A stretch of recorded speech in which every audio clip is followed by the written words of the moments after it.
Let me tell you something most men never realize. Until it's too late, women don't want to be understood in the way you think they do. They want to be felt. You see, men tend to approach relationships like problems to be solved. There's an impulse to categorize, to analyze, to define. You hear her speak, and your mind starts searching for solutions, for the meaning behind the words, for a strategy. You believe that if you can just figure her out, her moods, her patterns, her past, you'll finally gain control over the emotional landscape you're walking through. But here's the truth that flips the script. Women aren't seeking logic. They're seeking resonance.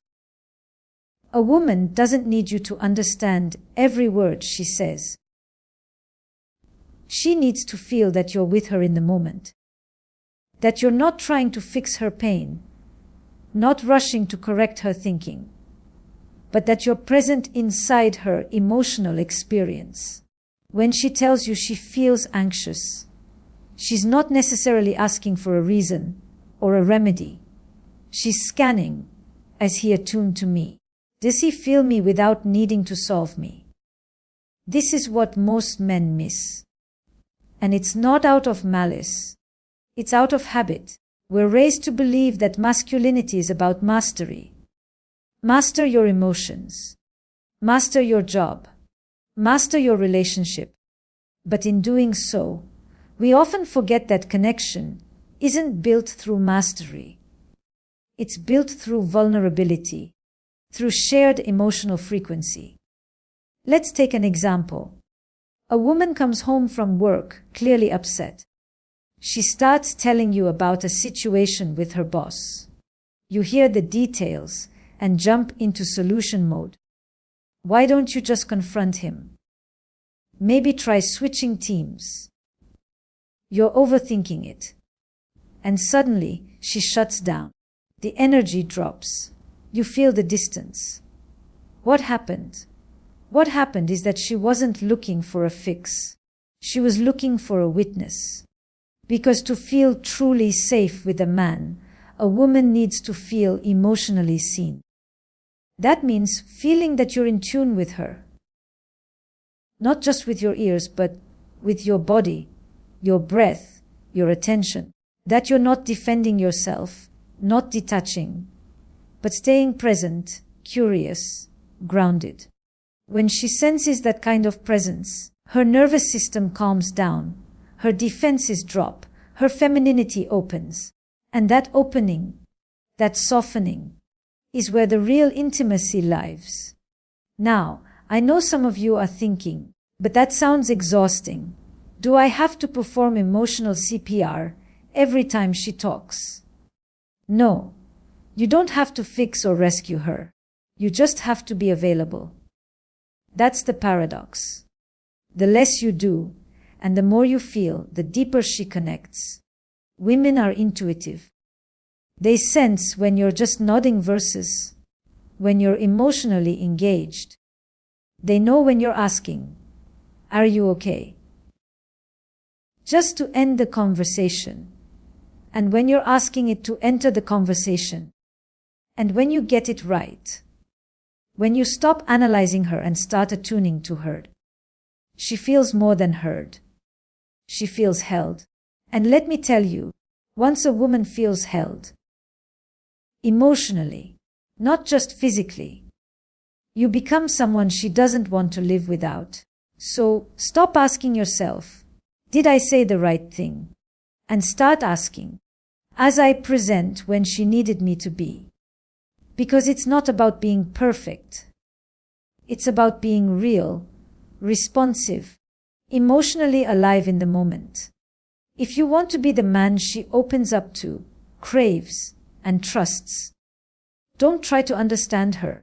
Just learn to feel her.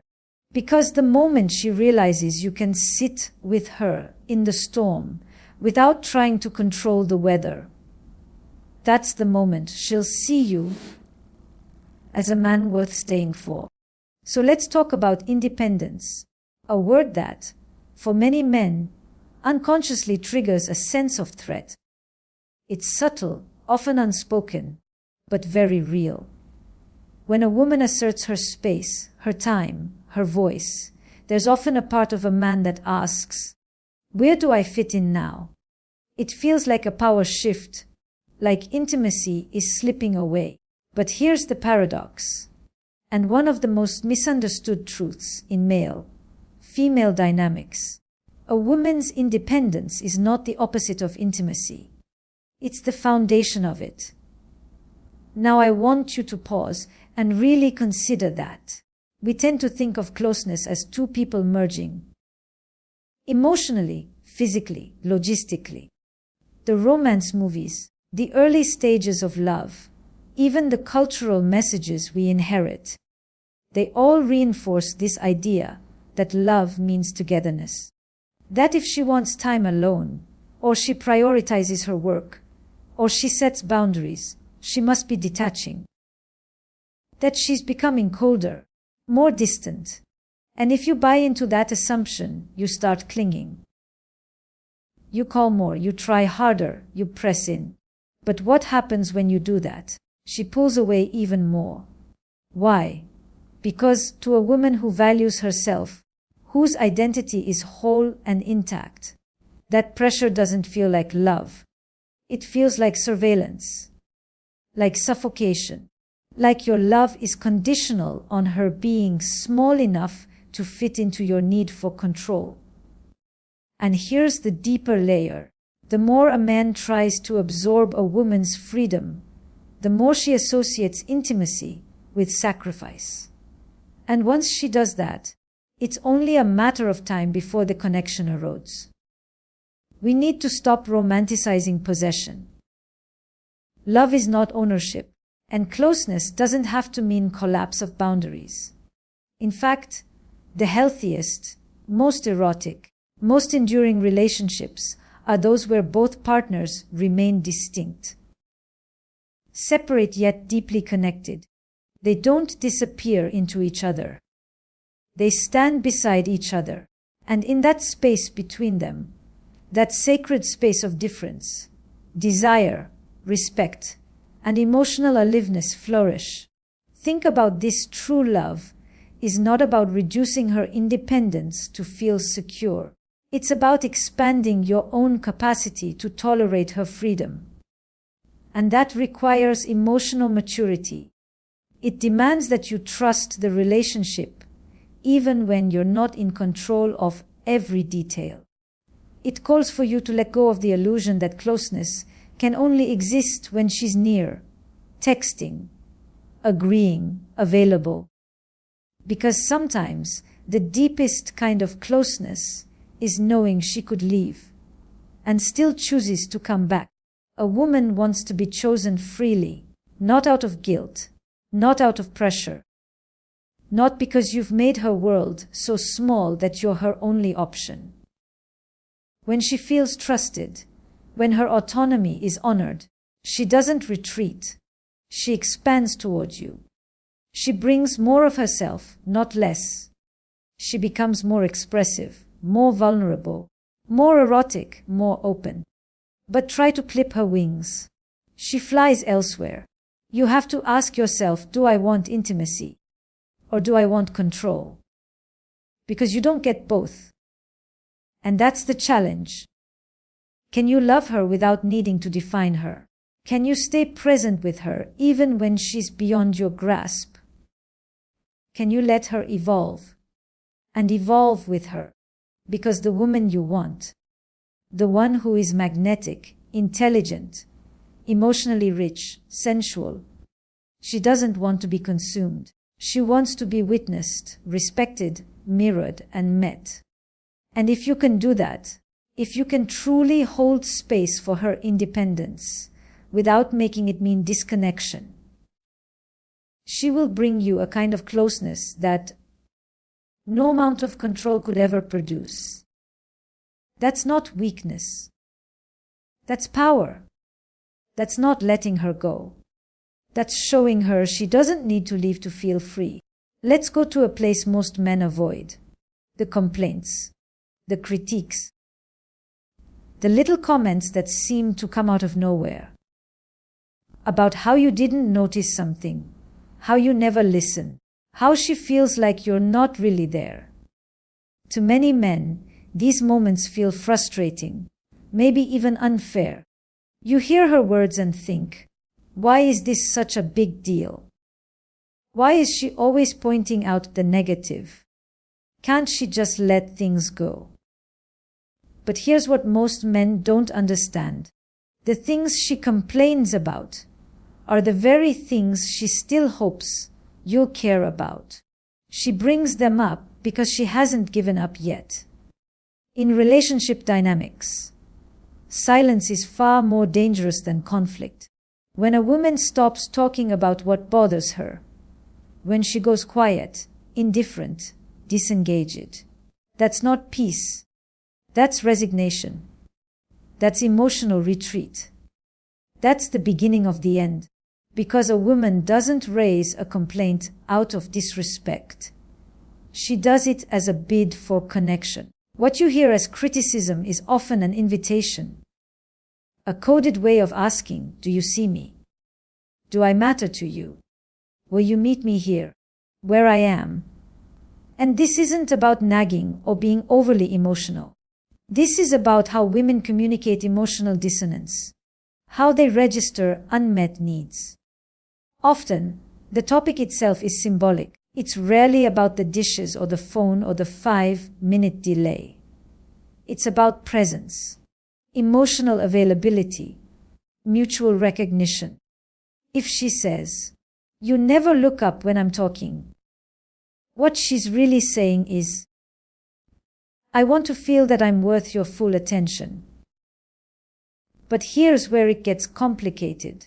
If you've been raised in a culture or a family where love meant compliance, where men learned to respond to feedback by shutting down or getting defensive, you'll likely hear her complaint as a threat to your masculinity. You'll feel judged, diminished, or blamed. And so, you withdraw. You minimize.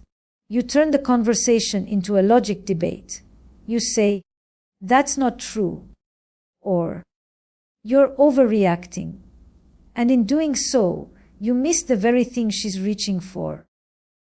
When a woman brings something up repeatedly, she's not trying to wear you down. She's trying to get through to you. She's trying to see if you'll fight with her, not against her, for the relationship. Because a woman in love will express pain as long as she believes it still matters. She will raise her voice if she believes you're still willing to listen. But once she feels unheard for too long, once her emotional bids are consistently met with indifference, she doesn't get louder. She goes quiet. And when that quiet comes, it's chilling. Because that's when the love starts to detach. So what do? You listen with the intent to understand, not to defend. You translate her complaint into what it really is, a sign that she still wants closeness. You stop asking, is she overreacting? And start asking, what is she really asking for? You lean into the discomfort. You stay with her emotionally even when it's hard. Because the woman who still argues with you, that's a woman who still believes in you. You don't need to agree with every point. You don't need to solve everything.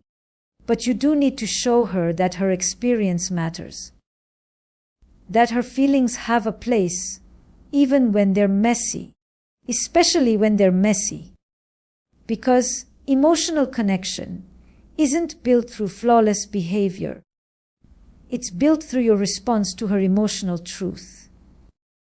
It's built in those moments when you stop seeing her complaints as noise and start hearing them as echoes of her longing to feel close again. And if you can do that, if you can listen beneath her words and meet her with presence, not pride, you won't just soothe the complaint. You'll reignite the connection she was fighting for all along. If there's one thing men consistently underestimate, it's how deeply women are shaped by emotional memory. You think she'll remember the things you did, the birthday you planned, the dinner you paid for, the vacation you organized. But that's not how it works. She may forget the itinerary. She may forget your exact words. But what she will remember, sometimes for years, is how she felt in your presence. And that's the real secret most men were never told to women. Don't measure relationships in facts. They measure them in felt experience. They remember you not by what happened, but by how they felt because of what happened. That means your tone, your attention, your subtle emotional cues. Those are far more powerful than the things you say. A single offhand comment, a moment where you pulled away when she needed you close, or a time when you were physically present but emotionally absent. Those become emotional imprints. They live in her body like muscle memory. You might think it's over, forgotten, but to her, that moment still holds weight.